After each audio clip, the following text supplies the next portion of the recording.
Jacob, welcome to the Zee Marketing Podcast. Thanks for being with us. Zev, thank you for having me. I've heard a lot about this podcast from group chats and other places, and I always like to talk to fellow marketing entrepreneurs. So this is good. Thank you. Awesome. I'm glad it's catching on. So, for my listeners who don't already know who you are, just give me a little bit like your 30-second commercial, your elevator pitch, and then elaborate a little bit on your background, how you got to do what you're doing now. Sure. So the elevator pitch for my new market research company, Addictive Research, is what if we can have 500 people of your ideal customer profile answer 5 questions and you get those results in 48 hours or 10 questions or 15 questions. That's essentially what we are. We're building a market research platform. We're bringing the questions to them on apps they already have, such as WhatsApp and Instagram.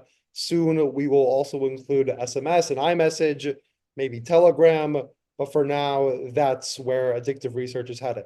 Um, I'm originally from Chicago. I moved to New York, and I studied. I think this is a job interview now. I studied finance, and I was applying for jobs, and I got bored. And I was looking at all like the influencer marketing stuff, and I'm like, why not just pay people to post ads, like regular everyday people? So that's what I did, and that's how Addictive Ads was born.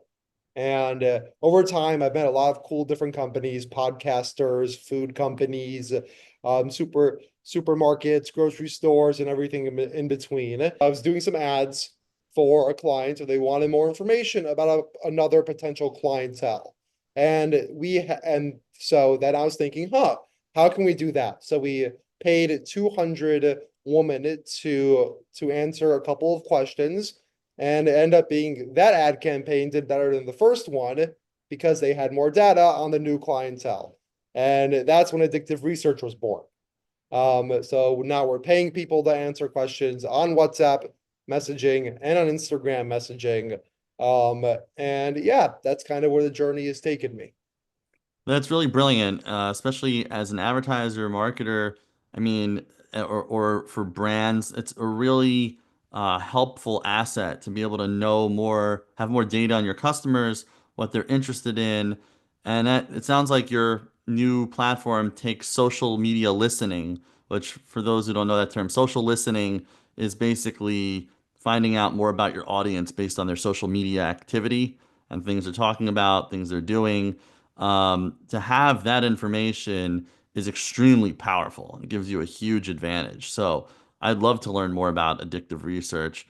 What inspired you to start addictive research, and how is it different from, say, traditional survey companies? So the inspiration, as I said before, comes more about that story with a company wanting more information about potential clients, and we got it done. That's really how it got inspired. It was just trying to get more information, helping out a client, and it's different because we go into apps that they already have.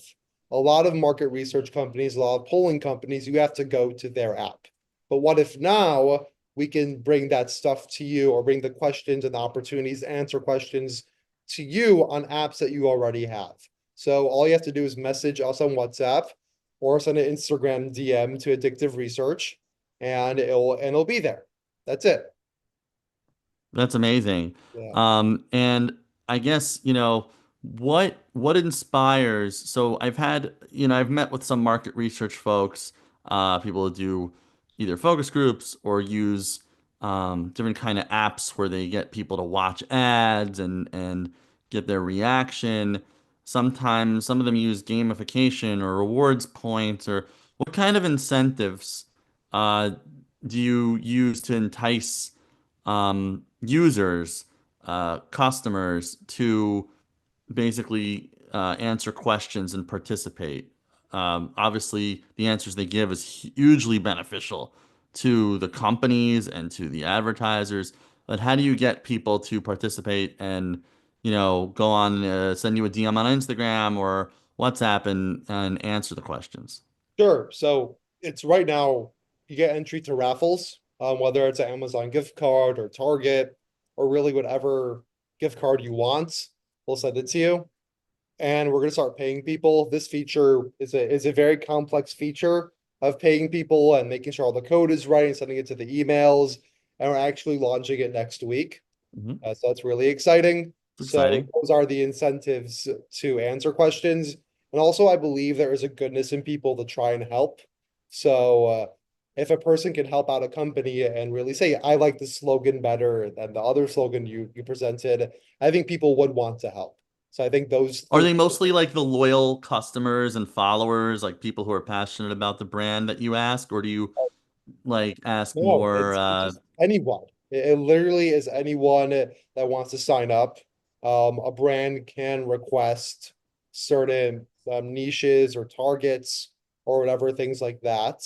But that's essentially it's really anyone. It's powerful. Wow, that's cool. And you're getting a lot of people to participate. That's hugely valuable. So how does addictive research collect data? It sounds like obviously these questionnaires and things like that. But why do you think people are more willing to answer questions on messaging platforms like WhatsApp or Instagram Messenger, I guess, versus, email or something Or an else? internal like thing that a company represents. Sure. I think it's a convenience. It's really convenient just to go on an app that you already have and earn money. So that's something I've learned actually with addictive ads, where that people just post on social medias they already have.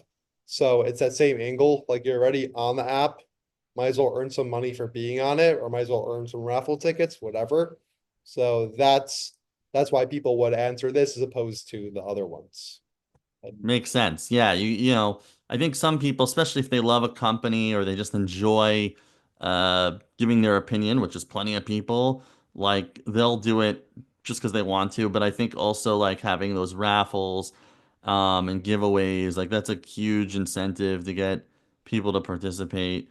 And on social media, we're familiar with contests and tag a friend and do this and it's this is kind of like a fun way it sounds like to get more user data and more information about your target audience from social media. So who typically uses your data and what are some real world decisions that companies have made based on your insights? sure. So right now we're doing a research, I guess, panel polling for a non-for-profit, and they're going through a rebrand, and they're afraid their logo isn't as legible or clear as they thought it was. So we're sending out the logo to people to then spell out what they see. And then this not-for-profit will use it. Will use that information to decide whether they want to change up the logo, make a letter a little more clear, change up the font size. That's one case. Um, where I'm actually doing a launch of something else where we're hoping to get 10,000 people to respond to a survey about the upcoming New York City mayoral election. And Interesting. once that's completed, we'll be posting that data for free everywhere for people to see and use. And polling and election officials and people who are running candidates can really use that data to potentially understand why certain people are voting for them or not for them. So that's and everything in the middle. Like a consumer company can potentially use us to talk about a new product, or even if a singer wants to send a 15-second clip of two hooks and a chorus, they can do that too. There's lots of there's lots of ways this could be used and then be brought to benefit. Yeah, and I mean if you had a tool like addictive research in your arsenal, I could imagine it being a really strong benefit and really powerful advantage for, like you said, politicians, companies, and it can really prevent businesses and nonprofits from wasting so much time and money on ads or flyers or marketing messages that don't land. They could figure out what is working and not before they invest in the campaign. Exactly. They can plan. Or yeah, or instead of testing like 20 pieces of creative, maybe you can test 5 or 10 in like a meta ads campaign, for example, based on the responses. Obviously, focus groups, other things, like there's ways you could probably get answers from people that would be helpful. One thing I'm curious about are in your experience, what types of questions get the best engagement and prompt, more authentic, honest, helpful answers? And how do you make sure the data you're collecting is reliable and helpful to your customers? Sure. So for like the reliable and like its actual data and people not just clicking through, because unfortunately there will be people who just click through just to either earn the reward or whatever reason to. We've actually implemented a dummy question where it's going to be what's 9 plus 3, and if they don't click 12, then we know they're just clicking through and it's not really they're not really doing their part of it. That's the first Oh, they're thing. just really bad at arithmetic. I mean, yeah, I think if you're that bad at arithmetic, no offense, I don't think a company like that wants to maybe hear from you. A politician might, though. But okay. Um, but yeah, that's more about the data and like the reliability side of it. Um, yeah, that's more about that. Awesome. And what's your long-term vision for addictive research? Do you see it changing how companies do market research altogether? Um, yeah, but I do believe this will provide a more instant and faster way to get really reliable data. And on the last question you asked about like prompts, I just must have forgotten that. Oh, Um, yeah, sure. and for prompts, I do believe the best way to trigger someone to give the best answer is to do a multiple choice question and you make it that they can only pick one option. Excuse me. And in that one option, say like pick whichever one you align best with. I believe that will really narrow down the possibility of like weird data answers and really limit people to pick only like one option that they really align with the best. Um, Awesome. Can you give me an example, like walk me through a typical use case? So I'm a yeah, company, I make maybe detergents, right? I have different cleaning products and I want to find out on social media, let's say Instagram, where I have a little bit of a presence, I have followers, I've been, posting there trying to get more people to know about our company and buy our products more often. And now I hire Addictive Research, or I'm using your tool. Is it a tool, or is it more like sort of like a client kind of custom it's built? a tool. It's a tool. You can actually do it without even talking to me, which I think people will like. These Oh, people, very cool. Okay, so I'll yeah. put the site, the link in the show notes. People should definitely go and play around with it, see what it's like. Obviously, for the people listening to the podcast rather than watching, it's hard to provide a visual. But let's say they go and they use your tool. Um, And they what? want to create the prompt that gets people to answer best. So Yes. let's use that baby detergent thing. And let's say they want to test out packaging and they want to test out like what will appeal, I don't know, a mom who's shopping to wash their kids' clothes. And they can literally send the image and then they can provide what do you think of the colors on this packaging. It's too bright, it's too loud. It makes me want to use it. It makes me intimidated or let's say they're thinking about putting like a mom with their son playing on the packaging, and they can say, "What does this image make you think of?" Oh, it makes me want to use it to make me feel that way of comfort that I can take care of my kids, or that image is fake because no relationship is actually that perfect of their son happy with their clothes, or daughter. It's So offensive. yeah, it's offensive. It seems unrealistic. So that could be a really good way to test out whatever packaging or branding or colors that you want to use. And when you're asking now, how does the user see these questions? And also, kind of a second follow-up, like a follow-up question. So one I'd like to know, how do people come across these brand questions? Like, are they scrolling on Instagram and then they'll see like an ad that says, "Hey, like weigh in, what do you like best?" Or they're in the chat thing and they answer. That's my first question. My follow-up to that would be, how do you know the answers you're getting, not just are good answers, which I think you already dealt with, but how do you know that they're your target audience? So, for example, if my demo are mostly moms with 2 to 5 children in suburban Chicago, let's just say, um, they might have a different way of looking at it than maybe a different demo. How do I make sure I'm not getting answers from people who are really not in my target market anyway? Like, I'm offended by that you have a picture of a duck on there, like, well, maybe my target audience loves the duck mascot, like, how would I know that they're the real that I'm getting answers from like people who are actual good potential customers? Sure. So about actually receiving the survey and the ability to weigh in on your to have your opinion weigh in. We're running ads constantly on people's profiles, on other ways, and hopefully word of mouth that people will share it. Um, and once you are signed up to fill out a survey, whenever a new survey is released, you will get it automatically sent to you. Now sometimes it'll be a screener asking about are you a mother? What age are you? Your gender.